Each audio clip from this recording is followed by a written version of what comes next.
नमस्कार दोस्तों, कैसे हैं आप सब। आशा करता हूं आप सभी सुखी व स्वस्थ होंगे। दोस्तों, मैं हूं एडवोकेट राजेश। स्वागत करता हूं आप सभी का एक बार फिर से आपके अपने YouTube channel secular finance TV पर। दोस्तों, आज का ये वीडियो आप सभी के लिए बहुत ही खास होने वाला है दोस्तों, या यूं कह लीजिए बहुत ही ज्यादा इंफॉर्मेटिव। दोस्तों, आज हम जानेंगे कि चेक बाउंस और ईसीएस बाउंस में क्या फर्क होता है दोस्तों, और एनबीएफसीज और लोन ऐप कंपनीज आजकल इनका किस तरह से इस्तेमाल कर रही हैं दोस्तों। आइए दोस्तों, वीडियो शुरू करते हैं। दोस्तों, आप सभी को पता ही है कि आजकल डिजिटल लैंडिंग का जमाना है। डिजिटल लैंडिंग में कंपनियां आपके आधार कार्ड, पैन कार्ड और आपका एक ऐसा मोबाइल नंबर लेकर आपको लोन दे देती हैं दोस्तों। लोन देने के बाद कई बार ऐसा होता है कि कुछ लोग मजबूरीवश या किसी कारणवश लोन को चुका पाने में असमर्थ हो जाते हैं दोस्तों, और ना चाहते हुए भी उन लोगों से डिफॉल्ट हो जाता है दोस्तों।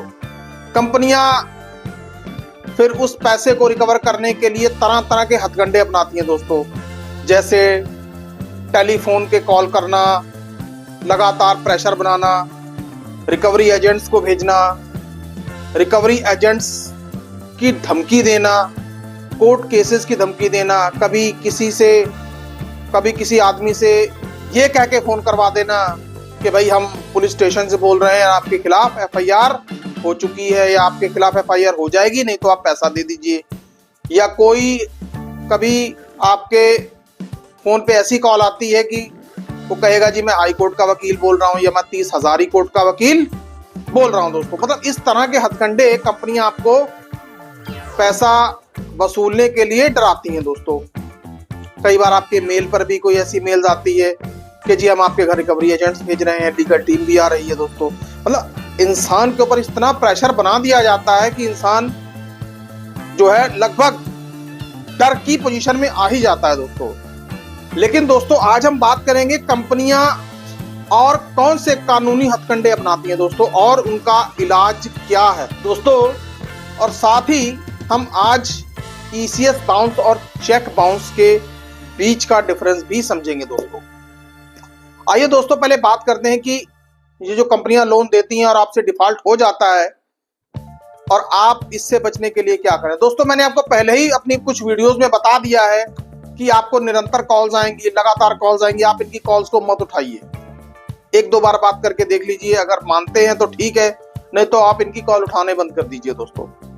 कोई रिकवरी एजेंट आपको परेशान नहीं करेगा, कोई रिकवरी एजेंट आपको परेशान कर ही नहीं सकता, क्योंकि सुप्रीम कोर्ट की तगड़ी गाइडलाइंस है दोस्तों। और दोस्तों, बस ये आपको कॉल्स करते रहेंगे और इसके अलावा कुछ भी नहीं। फर्जी आर्बिट्रेशन का नोटिस भेज देंगे, आपको डराएंगे कि आपके खिलाफ आर्बिट्रेशन का केस हो गया है।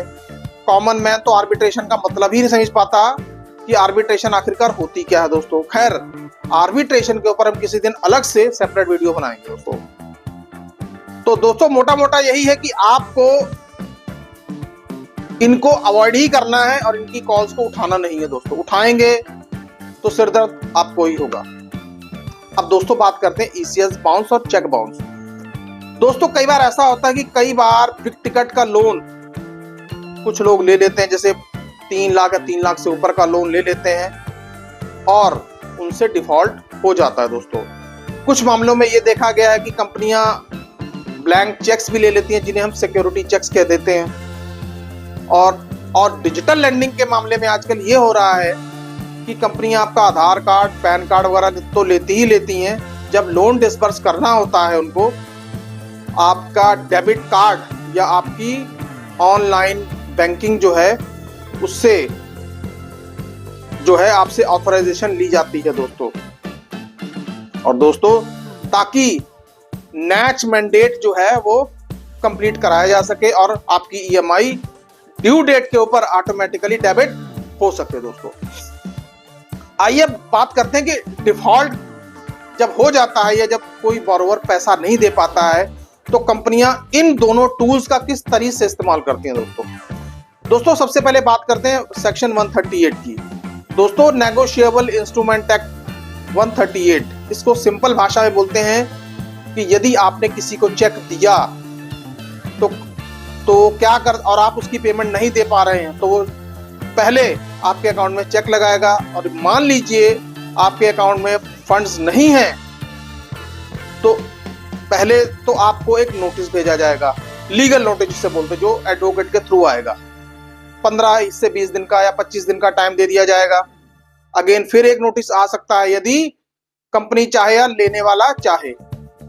अगर इस नोटिस के दौरान भी आप पेमेंट नहीं करते हैं, तो फिर अंडर सेक्शन 138 के तहत कंप्लेंट सिविल क्रिमिनल कोर्ट में दायर होती है दोस्तों।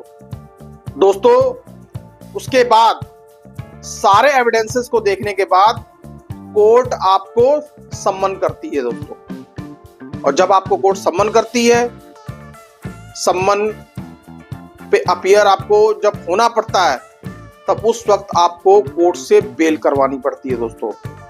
हालांकि दोस्तों under section 138 negotiable instrument act एक बेलेबल ऑफेंस है दोस्तों। इसमें मैक्सिमम पनिशमेंट 2 साल की है दोस्तों। कोई भी ऐसा ऑफेंस है जिसमें सजा 3 साल से कम की है दोस्तों, वो बेलेबल ऑफेंस की कैटेगरी में ही आता है दोस्तों, प्रिवेंशन ऑफ करप्शन एक्ट को छोड़कर दोस्तों। क्योंकि दोस्तों ऐसे ऑफेंसेस नॉन कॉग्निजेबल होते हैं दोस्तों। अब दोस्तों क्या होता है कि इसमें अक्यूज्ड को बेल करवानी पड़ती है दोस्तों। यदि वो बेल करवा लेता है दोस्तों, बेल के बाद फिर आपका ट्रायल चलता रहता है दोस्तों। ट्रायल चलते रहने के बाद फिर एक स्टेज ऐसी भी आ सकती है कि कंपनी या जिससे भी आपने पैसा लिया था, यदि आपका उसके साथ समझौता हो जाए, तो आप एक निश्चित अमाउंट दोनों पार्टीज बैठकर समझौते के रूप में फाइनल कर सकती हैं दोस्तों।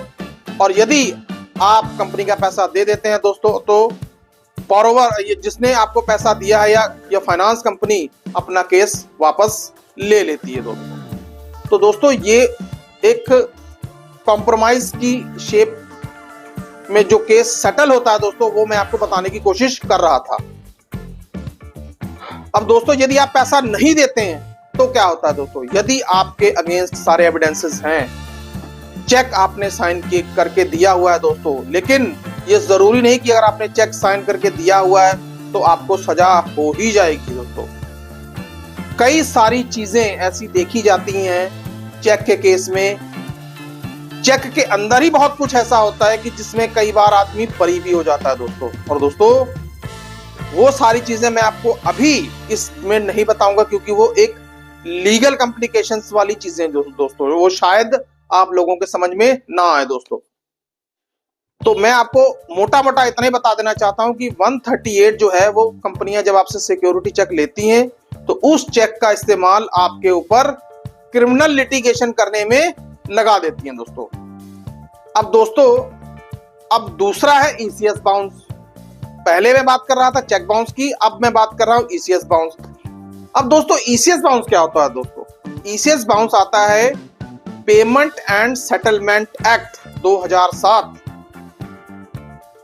इसका सेक्शन 25 के तहत इसके प्रोविजंस लगभग वही हैं जो सेक्शन 138 नेगोशिएबल इंस्ट्रूमेंट एक्ट के हैं दोस्तों।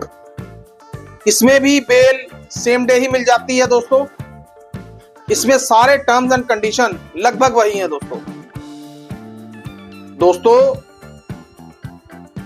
बेलेबल ऑफेंस है, इसमें भी मैक्सिमम पनिशमेंट 2 साल की होती है दोस्तों। अब दोस्तों आप ये कहेंगे कि जब चेक बाउंस का केस है और तो ईसीएस बाउंस का क्या मतलब? दोस्तों ईसीएस बाउंस का मतलब ये होता है कि क्योंकि देखिए आपने कंपनी को कोई चेक तो दिया नहीं है, आपने अपने अकाउंट का मैंडेट जो है वो ऑथोराइज करके दिया है दोस्तों। आप कुछ लोग अपना डेबिट कार्ड से अपनी ऑथराइजेशन दे देते हैं, कुछ लोग अपने ऑनलाइन बैंकिंग के थ्रू जो है वो कर देते हैं दोस्तों। तो ऐसे में क्या हो जाता है कि एक डेट आपके अकाउंट में एक फिक्स हो जाती है, उस डेट पे आपकी ईएमआई डिडक्ट हो जाती है, जिसको हम दूसरी भाषा में ऑटो डेबिट भी कह देते हैं दोस्तों। यानी कि जब आपका ऑटो डेबिट बाउंस हो जाता है तो कंपनियां आपके ऊपर सेक्शन 25 का भी केस लगा सकती है, जिसको हम ईसीएस बाउंस कहते हैं दोस्तों। तो दोस्तों लेकिन फिर भी मैं आपको ये कहूंगा, इसमें घबराने की जरूरत नहीं होती। बेलेबल ऑफेंस है, सेम डे बेल हो जाती है दोस्तों।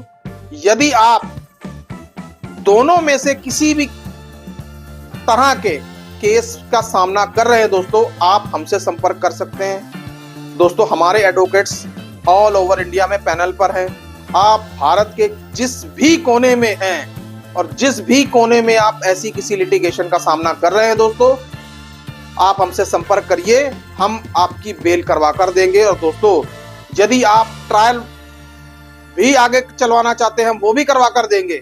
और दोस्तों यही नहीं, आप यदि सेटलमेंट करने में झिझक रहे हैं और आपको लगता है कि आप सेटलमेंट नहीं करवा पा रहे हैं तो दोस्तों, तो उसमें भी हम आपकी मदद कर सकते हैं दोस्तों। एक आकर्षक सेटलमेंट अमाउंट आपके लिए नेगोशिएट करके आपको दे सकते हैं दोस्तों।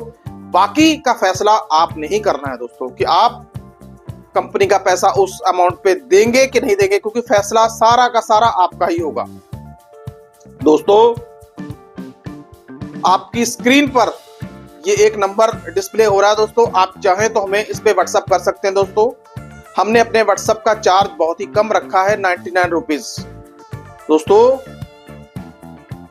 आप से दोस्तों आप सभी से एक नम्र निवेदन ये है कि इस वीडियो को ज्यादा से ज्यादा शेयर करें दोस्तों, ताकि और लोगों की मदद भी हो सके। जो लोग इस परेशानी से जूझ रहे हैं दोस्तों, शायद उनको राहत मिल सके दोस्तों। मैं दोस्तों अंत में यही कहना चाहूंगा कि घबराइएगा नहीं, चाहे ईसीएस बाउंस हो चाहे चेक बाउंस हो। इस केस को कंपाउंडेबल यानी इस केस में कॉम्प्रोमाइज किसी भी स्टेज पर किया जा सकता है, चाहे डिस्ट्रिक्ट कोर्ट में चल रहा हो, चाहे हाई कोर्ट में चल रहा हो या सुप्रीम कोर्ट में चल रहा हो दोस्तों। आपको डरने या घबराने की जरूरत नहीं है दोस्तों। अब वीडियो को ज्यादा लंबा नहीं करूंगा। सुखी रहिए, स्वस्थ रहिए। जय हिंद, जय भारत।